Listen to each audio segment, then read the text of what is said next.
오늘도 이 자리에 함께 하신 저와 여러분에게 하나님의 크신 은혜가 함께 하시기를 주님의 이름으로 축복드립니다.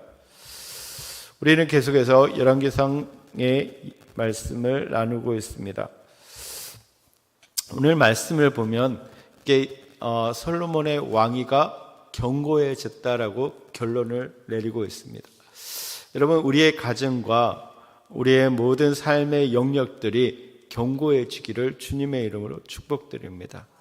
정말 하나님께서 우리에게 힘을 주시고 은혜를 베풀어 주셔서 우리가 정말로 우리의 가는 그 길 가운데 어려운 일이 있고 고난도 있고 정말 힘든 일이 있지만 흔들리지 않고 끝까지 그 길을 걸어갈 수 있는 견고한 가정과 삶의 터전이 될 수 있도록 정말 하나님께서 은혜 베풀어 주기를 축복드립니다.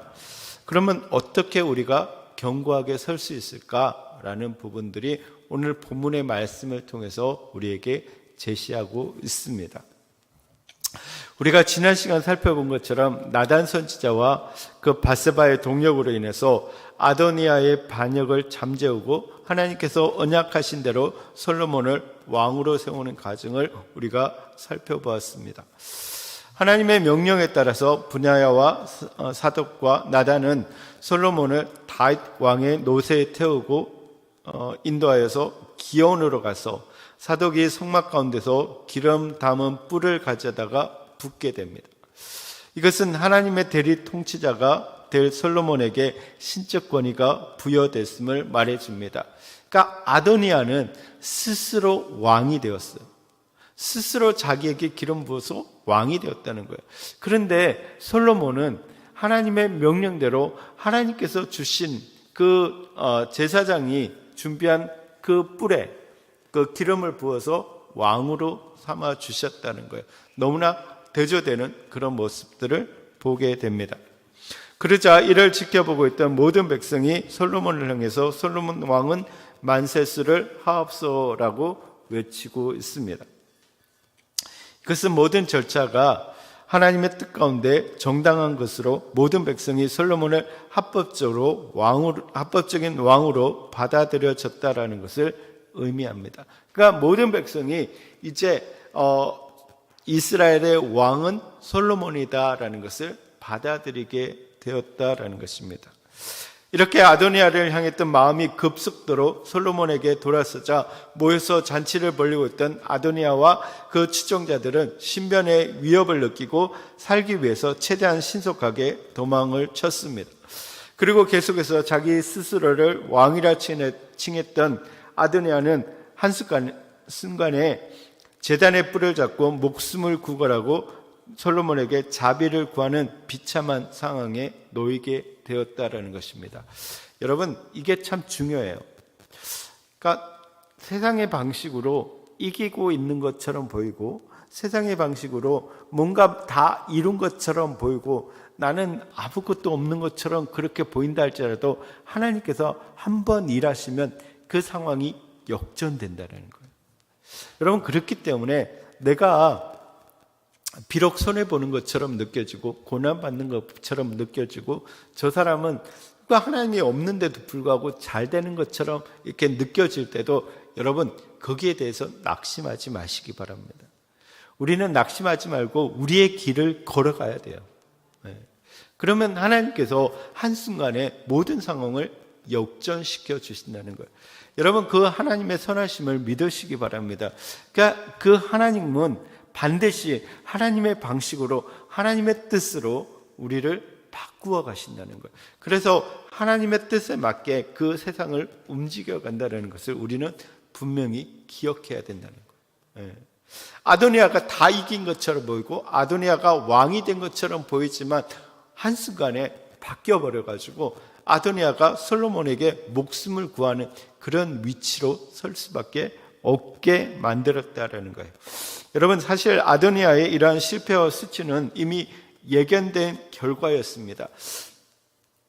예레미야 17장 5절을 보시면 여호와께서 이와 같이 말씀하시니라. 무릇 사람을 믿으며 육신으로 그의 힘을 삼고 마음이 여호와께서 떠난 그 사람은 저주를 받을 것이라. 그러니까 하나님이 분명히 예레미야 선지자를 통해서 말씀하셨다는 거예요. 예레미야뿐만 아니라 성경 전체를 통해서 주시는 말씀이 이거라는 거예요.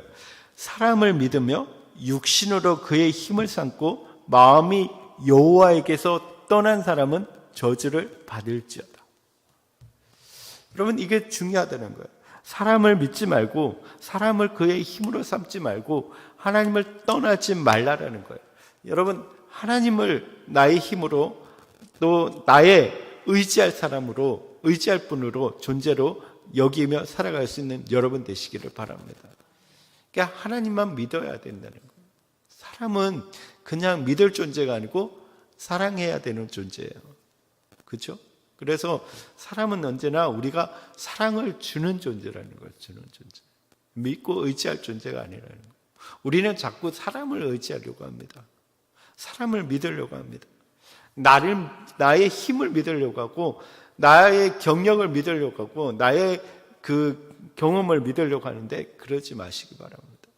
특별히 그러니까 연세가 들수록 이게 자기가 경험한 게 다인 줄 아세요. 그래가지고 거기에 빠져 있어요.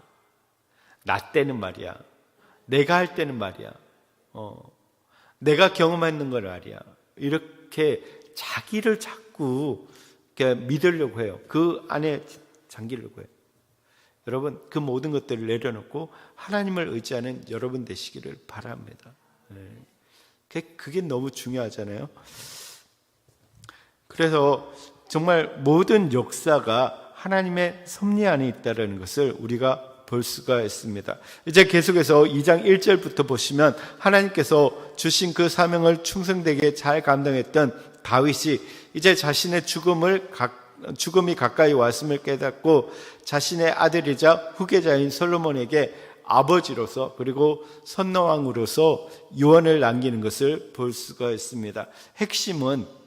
그의 유언의 핵심은 이스라엘의 진정한 왕이신 하나님의 통치를 받는 한 인간으로 말씀이 삶이 되어라는 것이에요.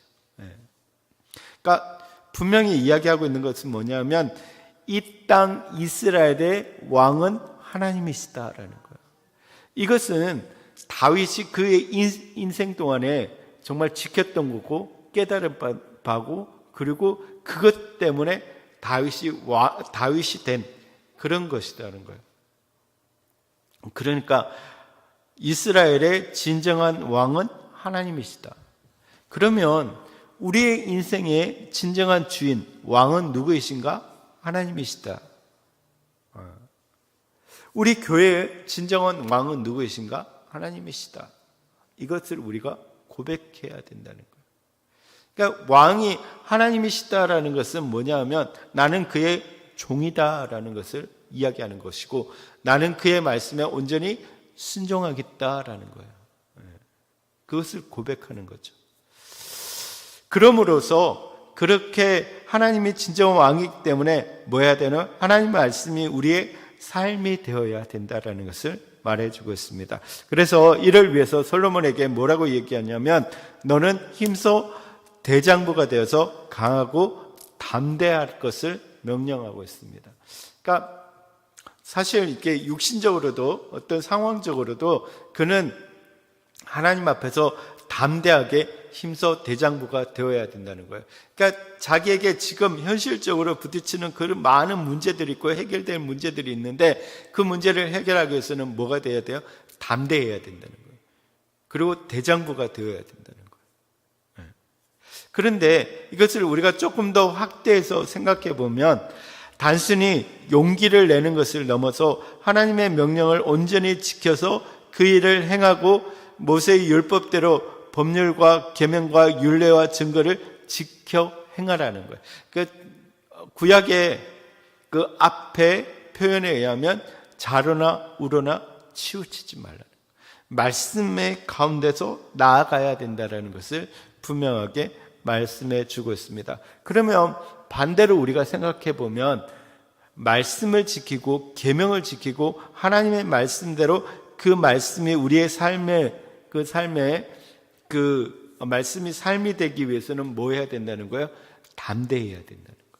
용기가 필요하다는 거예요. 여러분, 우리가 말씀대로 살아가는 데는 용기가 필요합니다. 그렇죠? 사실 이게 굉장히 그 용기가 필요한 일이에요. 우리는 고민하잖아요. 말씀은 이렇게 되어 있는데 이렇게 살아가면 내가 혹시 손해보지 않을까? 힘든 상황이 닥쳐지지 않을까? 여러분, 정직할 때도 정직한 것은 용기가 필요한 거잖아요. 진짜 힘든 용기가 필요한 것 같아요. 제가 요즘 그런 상황 속에서 조금 있어 봤는데 쉽지 않은 것 같아요. 용기를 정직하다는 게. 그러니까 내가 정직해지면 이분이 다쳐요. 내가 입 다물고 있으면 이분이 다쳐요. 그러면 이분도 다 소중한데 내가 어떻게 해야 될까? 이럴 때 용기가 참 필요하다는 거예요. 그러니까 그런 거죠. 내가 정직하고 말씀대로 하는데 또 보면 사람들은 어떻게 합니까? 거기에 대해서 박수치는 사람이 있는가 하면 어떤 사람은 비난하는 사람들이 있다는 거예요. 그러니까 그 모든 것들을 무릅쓰고 우리가 정직하고 말씀대로 살아가는 것, 그것이 힘들다는 거예요. 그러므로 담대하라고 말하고 있다. 담대. 말씀대로 살아가라고 이야기하고 있다는 것입니다.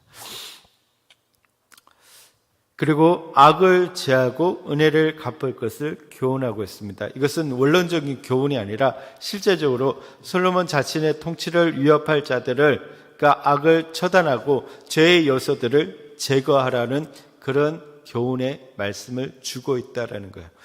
그런데 다윗이 솔로몬에게 준 이러한 교훈은 현실이 되는 것을 볼 수가 있습니다. 먼저 13절에서 25절의 말씀을 보면 아도니아가 처형되는 것을 볼 수가 있습니다. 악을 제거하는 거죠. 악을 제거하는 거. 근데 앞서 살펴보신 것처럼 자신이 스스로 다윗을 이어 이스라엘의 왕이 되었음을 선포함으로 인해서 반역을 행한 것이 아도니아였습니다.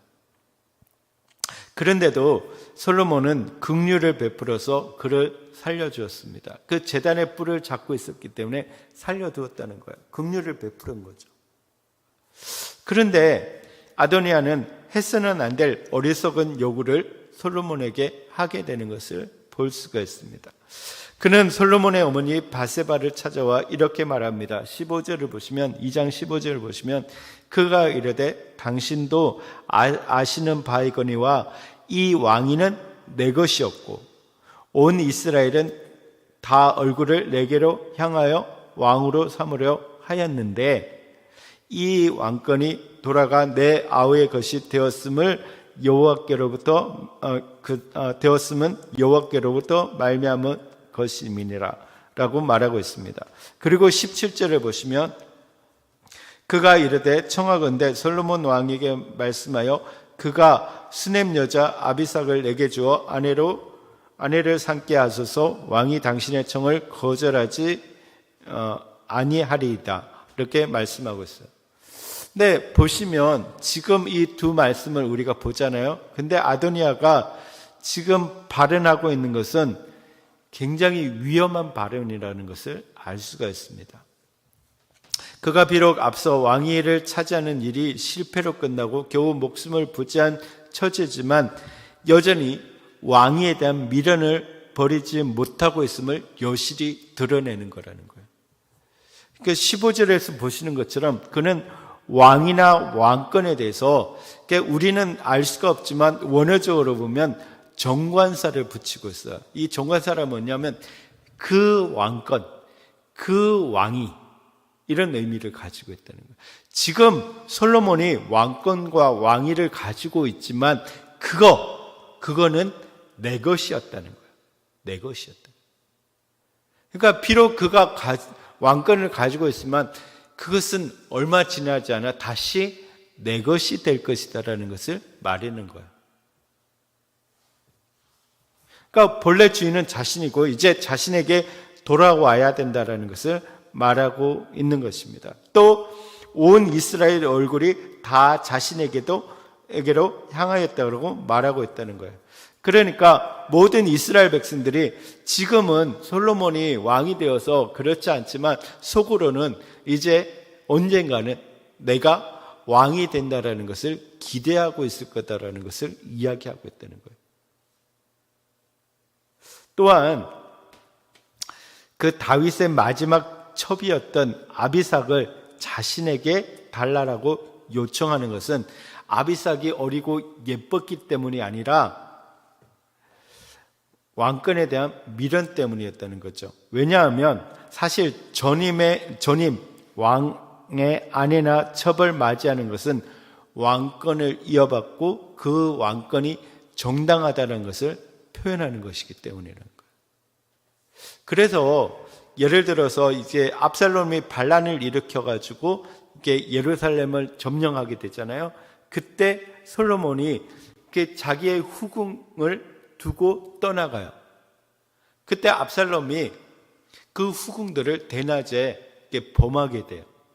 근데 그 범하는 것은 뭐냐면 내가 이제 그 다윗의 후궁을 취함으로 인해서 나의 왕권은 정당하다라는 것을 사람들에게 보여준 거라는 거예요.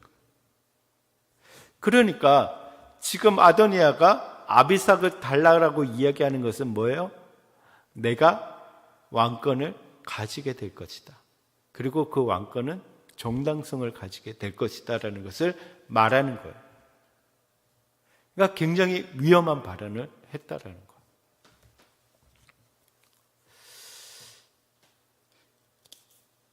그래서 그 밧세바가 이제 아도니아의 그 청혼을 가지고 솔로몬에게 전하게 됩니다. 그러니까 아도니아의 말 속에 들어있는 그의 의도를 파악한 솔로몬은 이렇게 이야기합니다. 22절을 보시면 솔로몬 왕이 그의 어머니에게 대답하여 이르되 어찌하여 아도니아를 위하여 수넴 여자 아비삭을 구하시나이까? 그는 나의 형이오니 그를 위하여 왕권도 구하옵소서. 여러분 어감을 좀 이해가 되십니까? 어감이 지금 진짜 구하라는 게 아니라 왜요? 형인데 그냥 왕권도 구하시죠. 지금 어머니가 지금 하시는 얘기가 뭔지나 알고 있습니까? 라는 거죠. 그러니까 밧세바는 지금 아도니아가 했는 말에 대해서 잘 이해하지 못했다는 거예요. 제대로. 그러니까 아도니아는 지금 반역적인 그런 은사를 이야기한 건데 단순히 그냥 아비삭을 달라는 것으로 이해했다는 거예요. 그러니까 솔로몬이 뭐라고 이야기합니까? 지금 어머니는 잘 모르고 이야기하는 건데 그가 뭘 구하고 있는지 아시냐고요. 지금 왕위를 구하고 있는 거다. 그렇게 이야기하는 거죠. 그뿐 아니라 제사장 아비아들과 스루야 아들 요압을 위해서도 구하옵소서 하고 그냥 다 살려달라고 하죠. 왜 지금 이런 얘기를 하고 있는 거예요. 그리고는 그에 대한 판결을 내립니다. 23절을 보시면 여호와를 두고 맹세하여 이르되 아도니아가 이런 말을 하였은즉 그의 생명을 잃지 아니하면 하나님은 내게 벌 위에 벌을 내리시는 것이 마땅하니이다. 그러므로 이제 나를 세워 내 아버지 다윗의 왕위에 오르게 하시고 허락하신 말씀대로 나를 위하여 집을 세우신 여호와께서 살아계심을 두고 맹세하노니 아도니아는 오늘 죽임을 당하리라 하고, 그러니까 그 아도니아를 죽게 했다라는 거예요. 그리고 분야를 보내가지고 그를 죽였다라는 거예요. 여러분, 긍휼을 받았을 때 우리는 그게 감사하고 더 우리의 직분에 맞게 살아가는 것이 중요하다는 거예요. 근데 아도니아는 뭐 했습니까? 계속해서 하나님의 뜻을 바라보지 못했다는 거예요. 그가 바라봤던 건 뭐예요? 계속해서 왕위, 자기의 명예, 자기의 권세, 이것을 바라봤다는 거예요. 인간적인 것. 그러니까 하나님의 뜻은 그의 안중에 없다는 거예요.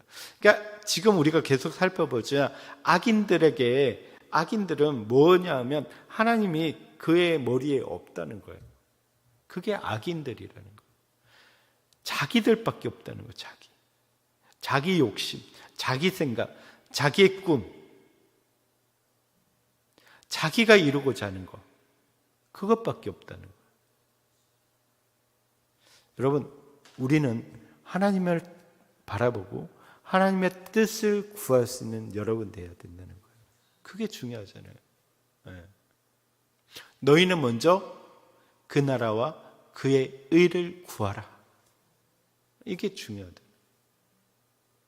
근데 자꾸 세상의 사람들은 자기 것을 구한다는 거예요. 여러분, 우리는 어떻습니까? 우리는 뭘 구하고 있습니까? 그러니까 의인과 악인의 차이라는 거예요. 그런데 사실 다음으로 우리가 26절에서 27절을 보시면 제사장 아비아달에 대한 심판을 기록하고 있습니다. 솔로몬은 아비아달이 그의 아버지 다윗을 오랫동안 도왔던 점을 고려해서 죽이지는 않고 제사장직을 파면하고 고향으로 쫓아버리는 선에서 마무리하는 것을 볼 수가 있습니다. 그런데 이 사건을 넓게 보면 이전 사무엘 당시 하나님께서 하신 엘리의 집에 대한 저주의 성취였다라는 것을 볼 수가 있습니다. 우리가 잘 아는 것처럼 엘리의 제사장에 그 두 아들이 있었습니다. 누구입니까? 홈리와 비느하스였습니다. 홈리와 비느하스는 여호와의 제사를 멸시하는 큰 죄를 저지르게 되었습니다. 그러니까 도덕적인 죄가 아니라 하나님을 멸시하는, 하나님과 하나님의 제사를 멸시하는 죄를 범하였다라는 거예요. 그런데 엘리는 그 아들의 잘못에 대해서 책망하지 않았다는 거예요. 그것이 엘리의 잘못이었다는 거예요. 그래서 하나님은 그의 집에 대해서 하나님은 저주하셨다는 거예요. 심판하셨다는 거예요. 그래서 이 영향으로 아비아달은 엘리의 집인 이다말 자손의 마지막 제사장이 된 거라는 거예요. 그러니까 하나님께서 그 대가문의 그 제사장직을 끊어버리셨다라는 거예요. 여러분, 이런 걸 보면 하나님은 그 이전의 일을 기억하고 계신다는 거예요. 그래서 우리가 그것에 대해서 온전히 회개하고 돌아서지 않으면 하나님 여전히 기억하고 계신다는 거예요. 여러분, 그렇기 때문에 우리가 좀 하나님 앞에서 그런 것들을 잘 물어야 되지 않을까 싶어요. 하나님, 내가 정말 이전에 해결하지 못한 부분들이 있으면 하나님 기억나게 하시고 하나님 그 부분에 대해서 회개하고 돌이킬 수 있도록 도와주십시오. 그렇다고 해서 이것이 가문의 저주라고 우리가 말하지는 않습니다. 하나님은 그 부분에 대해서 개인적인 부분으로 책망하시는 거예요. 그렇기 때문에 우리가 우리 자신을 돌아보면서 하나님 앞에서 잘못한 부분들은 하나하나 우리가 살펴보면서 회개할 수 있는 우리의 마음이 되어야 된다는 거예요. 여기에 보면 하나님께서 분명히 엘리의 가문에 대해서 하나님이 심판하셨어요.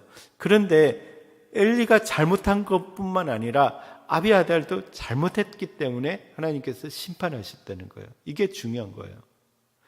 아비아달은 잘못한 게 없는데 엘리의 저주 때문에 심판받았다, 이게 아니라는 거예요. 근데 또 이건 있어요. 분명히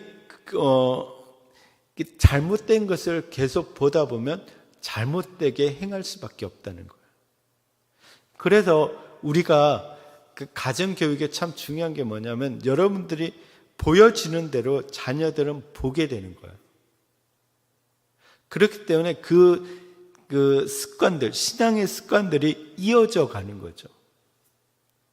그러니까 여러분 때부터 그 신앙의 습관들을 잘 들여가면 자녀들이 그것을 보고 배운다는 거죠.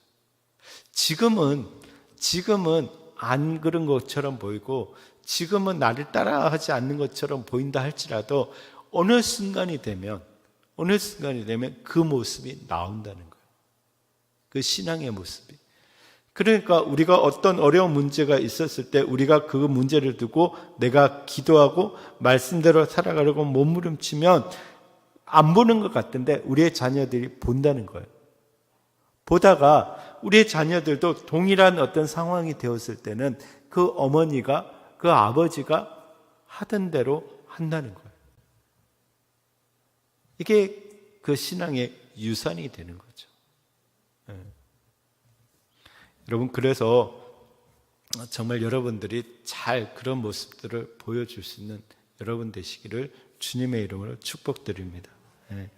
그리고 28절에서 34절을 보시면 군대장관 요압에 대한 처형을 기록하고 있습니다. 이제 아도니아와 아비아달에 대한 소문이 요압에게 들렸습니다. 그러자 그는 여호와의 장막으로 도망가서 제단의 뿔을 잡았습니다. 아도니아도 잡았고 요압도 제단의 뿔을 잡았습니다. 아도니아가 그랬던 것처럼 자신의 목숨을 부지하고자 한 것입니다. 그런데 요압이 놓친 부분이 있어요. 그게 뭐냐면 제단의 뿔을 잡는 규례는 우발적인 살인을 저질렀을 때 재판을 시작하기 전까지 목숨을 보장받는 거예요.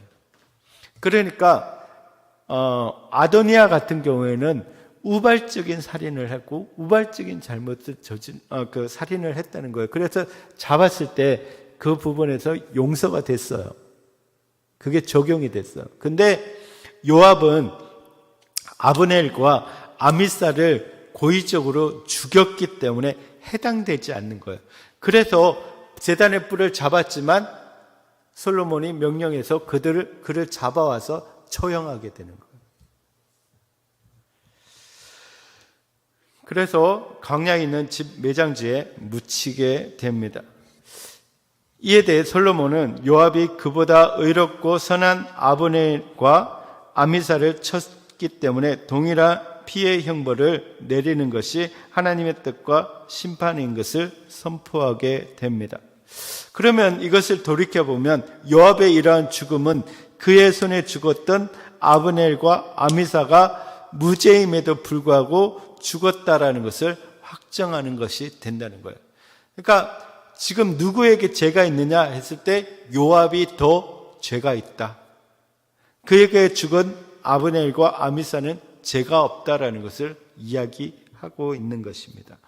또한 이것은 요압의 악을 갚아달라고 한 다윗의 기도를 하나님께서 갚아주신 것이라고 우리가 볼 수가 있다라는 것입니다. 이렇게 악을 제거하는 것과 그 다음에 이제 그 중간에 35절에서는 솔로몬이 브냐야와 사독을 높이는 그런 이야기를 기록하고 있습니다.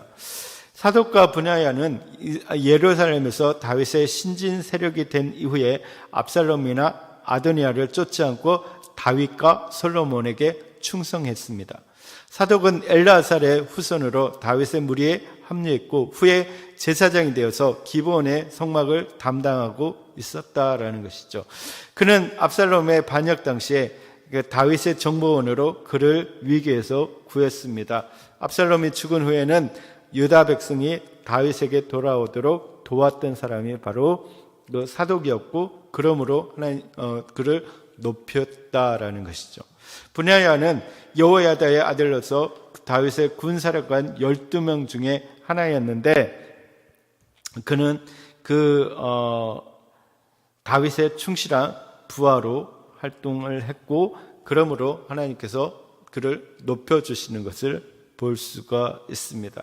여러분, 누구의 편에 있는가가 중요합니다. 그죠? 어느 편에 살아가느냐가 중요합니다. 여러분, 누구의 편에 살아가고 있습니까?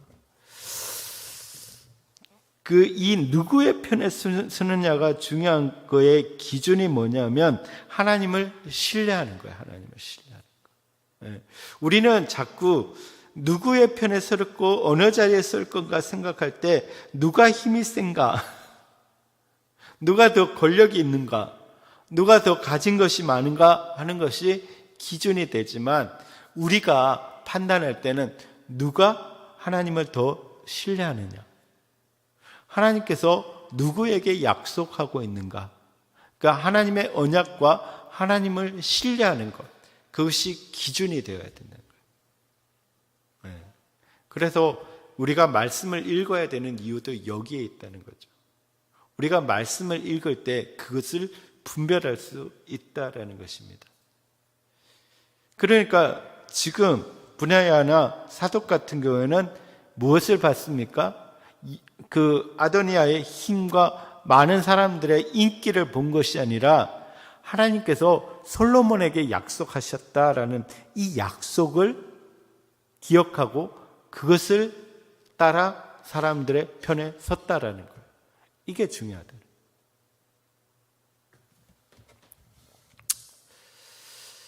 자, 마지막으로 약삭 빠르고 신실하지 못한 시므이에 대한 심판이 기록되고 있습니다. 계속 언급한 것처럼 시므이는 베냐민 지파 사람으로 사울 가문의 한 사람이었습니다. 그는 다윗이 압살롬에 쫓겨 도망갈 당시에 다윗을 비웃고 저주하면서 온갖 악담을 퍼부었던 그런 사람이었습니다. 사실 다윗의 입장에서 보면 당장 그를 죽인다 해도 뭐라 할 수 없는 그런 인물이었지만 그래도 베냐민 지파의 유력한 인물, 그러니까 그 안에서 세력을 가진 인물이었기 때문에 자칫 건들면 힘든 상황들이 생길 수 있기 때문에 살려둔 거죠. 그러나 솔로몬이 왕으로서 그것을 이끌어갈 때 해로운 존재가 될 수 있으니까, 그를 방해하는 존재가 될 수 있으니까 그를 제거할 것을 유언했던 것입니다. 근데 사실 솔로몬의 입장에서 보면 비록 다윗이 이러한 유언을 했지만 마땅히 제거할 명분이 없었기 때문에 조급하게 행동하기보다는 천천히 하나님의 때를 기다리기로 했습니다. 솔로몬은 일단 반란의 시를 사단에 차단한다는 명목으로 시므이의 거처를 예루살렘 안으로 제한하게 됩니다. 그래서 36절을 보시면 그는 시므이를 불러 예루살렘에서 벗어나지 말 것을 명령합니다. 솔로몬은 시므이가 압살롬의 반역 당시에 아버지 다윗에게 어떻게 했는지를 잘 알고 있었고 그가 신실하지 못한 성격과 성품을 가지고 있었다라는 것도 알고 있었습니다. 그래서 솔로몬은 자신이 정한 이 명령을 어기고 예루살렘을 벗어날 때를 기다렸다가 그를 제거하기로 생각하고 분명히 그렇게 될 거라고 생각하고 있었습니다. 사실 솔로몬이 이러한 명령을 하고 때를 기다린 것은 모든 것을 하나님께 온전히 맡겨드린 태도라고 할 수가 있습니다. 그런데 시므이는 앞서 아비아달이나 요압의 모습을 보면서 솔로몬의 이러한 명령이 나쁘지 않다고 생각하고 흔쾌히 왕의 명령을 수용하게 됩니다. 그런데 그가 생각하지 못한 부분이 뭐냐 하면 이 모든 일의 배후에는 하나님께서 계신다라는 것을 그가 몰랐다는 거죠. 그러니까 말씀드린 것처럼 악인들의 눈에는 하나님이 보이지 않는다라는 거예요. 하나님께서 하나님 자신의 왕국을 바르게 세우기를 원하시고 죄인은 반드시 심판하시는 분이심을 그는 알지 못했다라는 것입니다. 시므이는 당장 솔로몬의 칼을 피할 수 있다는 안도감에 3년이 지난 시점에서 솔로몬과 맺은 언약에 대한 긴장을 풀어버렸습니다. 그래서 39절을 보시면 3년이 지난 어느 날 시므이의 두 종이 가드 왕 아기스에게로 도망하는 일이 벌어졌습니다. 이때 시므이는 솔로몬과의 언약을 완전히 잊어버리고 종을 찾기 위해서 가드로 들어갔다가 돌아오게 됩니다. 그러니까 시므이의 지금 모든 관심은 어디에 있습니까? 하나님과의 약속, 그 솔로몬과 했던 약속에 있지 않고 자기의 이해덕실에 있었습니다. 그러니까 자기의 잃어버린 종밖에 눈에 보이지 않았다는 거예요.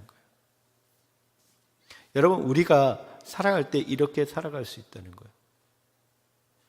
그러니까 처음 우리가 믿었을 때는 하나님과의 관계에 긴장감을 가지고 있습니다. 하나님을 잘 믿어야지, 하나님 앞에 은혜 받아야지, 하나님 앞에 나와서 정말 기도해야지 하는 그런 긴장감이 있어요.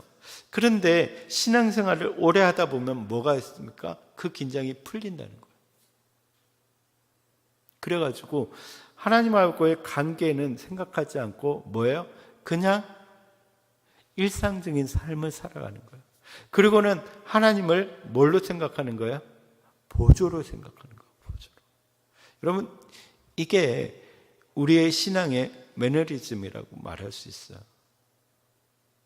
거기에 빠져버리는 거예요. 그냥 신앙생활은 그냥 일상생활처럼 그냥 하는 거예요. 그냥 하고는 나는 그냥 일상생활을 하고 하나님은 내가 하는 일에 도와주는 분, 이렇게 생각한다는 거예요. 그래서 내가 좀 어려운 일이 당하고 내가 좀 이익되는 부분들이 있어야 되고 내가 좀 이 부분들의 도움을 받아야 되면 그때 기도하고 그때 하나님께 구하고 그리고 좀 해결되면 또다시 나는 내 일상의 생활을 하고, 이게 우리의 모습이라는 거예요. 까마득하게 하나님과의 그 관계의 긴장감을 잊어버리는 거예요. 그리고 이제 어려운 일이 당하면 그때부터 또 와가지고. 지금 시므이의 모습이 그랬다는 거예요. 시므이의 모습이. 그래서 시므이가 예루살렘을 벗어나 가드에 다녀왔다는 소식을 들은 솔로몬은 그를 처형하게 됩니다. 우리가 보시면 그는 예루살렘을 벗어난 일에 대해서 조금도 거리낌이 없었다는 거예요. 그는 왕의 명령을 어겼습니다. 어떻게 보면 그 일로 목숨을 뺏긴다는 것은 정당하지 못한 것처럼 보일 수도 있습니다. 그런데 시므이의 이러한 행동은 이렇게 보면 연속성이 보인다는 것이 문제이다는 거예요. 무슨 얘기냐면 지금 솔로몬은 시므이는 무엇을 무시했습니까? 솔로몬과의 약속을 무시했습니다. 그런데 앞서는 다윗을 무시했습니다. 그러니까 통틀어 보면 지금 다윗의 가문에 대해서 무시했다는 거예요. 그런데 지금 이 다윗의 가문을 이스라엘의 왕으로 세우신 분은 누구시라는 거예요? 하나님이시다는 거예요. 그죠? 그러면 지금 다윗과 솔로몬을 무시한다는 얘기는 누구를 무시한다는 거예요? 그를 세우신 하나님을 무시하는 거고, 하나님의 언약과 하나님의 계획을 무시하는 거라는 거예요. 그러니까 단순히 솔로몬과 한 약속을 어겼다라는 것으로 그를 처형하는 것이 아니라 뭐예요? 하나님을 무시하는 게. 그러니까 이게 시므이의 뭐가 된 거예요? 습관이 되는 거예요. 습관. 그러니까 신앙의 습관이라는 거예요. 여러분, 우리가 어떤 삶에서 이게 하나를 내가 어기고 잊어버리고 또 하지 않고 무시하고 이런 모습들을 우리가 보이게 되는데, 그걸 우리가 근본적으로 들어가다 보면 뭐가 되는 거예요? 그게 하나님께서 하시는 일에 대한 무시가 되는 거예요. 여러분, 이게 영적인 습관이 되는 거예요. 습관이. 당연히 안 하는 것처럼 생각하는 거예요. 에이, 목사님, 그거는 안 해도 돼요. 왜 굳이 그것까지. 이렇게 하나씩 무시하다 보면 진짜 다 무시가 되는 거다. 내가 하고 싶은 것만 하는 거야. 여러분, 그것 때문에 심판을 받았다라는 것을 기억하시기 바랍니다. 이제 마지막 46절을 보시면 시므이가 분야에 의해서 처형당했을 때 성경은 이로 인해서 하나님의 나라가 솔로몬의 손에 의해서 견고해졌다라고 평가하고 있습니다. 여러분, 처음 이야기했을 때 이 본문은 무엇을 이야기한다고 그랬습니까? 하나님 앞에서 우리의 가정과 우리의 삶의 현장이 견고해지는 비결, 어떻게 우리가 해야 견고해질까에 대한 부분을 이야기하는 건데, 지금 솔로몬의 손에 의해서 솔로몬의 나라가 견고해졌다라고 이야기를 하고 있는데, 그 비결이 뭐냐면 솔로몬이 하나님의 공의대로 행했다는 거야. 하나님의 공의대로. 여러분, 하나님의 공의대로 행했다는 게 뭐예요? 하나님의 뜻이 이루어졌다는 거예요. 그러니까 하나님의 그 뜻과 하나님의 섭리가 그 뜻대로 이루어진 것을 하나님의 공의가 이루어진 것이라고 이야기합니다. 그래서 하나님의 말씀한 대로 불의한 자를 처단하고 충성된 자를 우대하고 질서 있는 그 하나님의 그 섭리, 하나님의 그 통치가 이루어지게 했다는 거예요. 그것이 바로 하나님의 공의라고 이야기하는 거예요. 그러니까 말씀이 뭐가 됐다는 거예요? 진짜 삶이 되었다는 거예요. 말씀이 그 안에서 이루어졌다는 거예요. 여러분, 이것이 하나님의 공의라는 거예요. 이 공의가 세워졌을 때 뭐가 되는 거예요? 그것이 견고하게 설 수 있다는 거예요. 여러분, 우리의 가정이 우리의 삶의 현장이 견고해지는 것은 무엇입니까? 하나님의 말씀이 말씀대로 이루어졌을 때 견고해지는 거예요. 그런데 이렇게 되기 위해서는 뭐가 필요하다고 이야기했습니까? 담대함이 필요하다는 거예요. 용기가 필요한 거예요. 신앙의 용기가 필요한 거예요. 여러분 진짜로 여러분의 삶의 현장에서 담대해지는 여러분 되시기를 바랍니다. 용기가 필요한 거예요. 말씀대로 살아가는 데는. 하나님의 공의가 이루어지기 위해서는 용기가 필요한 거예요. 말씀에 순종하는 용기가 필요한 거예요. 말씀대로 행할 수 있는 용기가 필요한 거예요. 솔로몬이 지금 악을 제거하고 또 선을 행하는 자를 우대하는 것이 쉬운 일이 아니라는 거예요. 어린 솔로몬으로서는, 그 정치적인 기반이 약한 솔로몬으로서는 할 수 있는 일이 없다라는 거예요. 어렵다는 거예요. 그러나 하나님을 믿고 하나님을 신뢰하면서 담대하게 그 일을 해나갈 때 견고해졌다라는 거예요. 여러분, 우리가 우리 자신을 보면 약합니다. 할 수 없어요. 어렵죠. 그러나 하나님을 믿고 담대하게 나아갈 때 하나님의 공의가 세워지고, 그럴 때 우리가 견고하게 설 수 있다는 것을 기억하면서 여러분, 견고한 가정과 견고한 삶의 현장을 만드는 여러분 되시기를 주님의 이름으로 축복드립니다.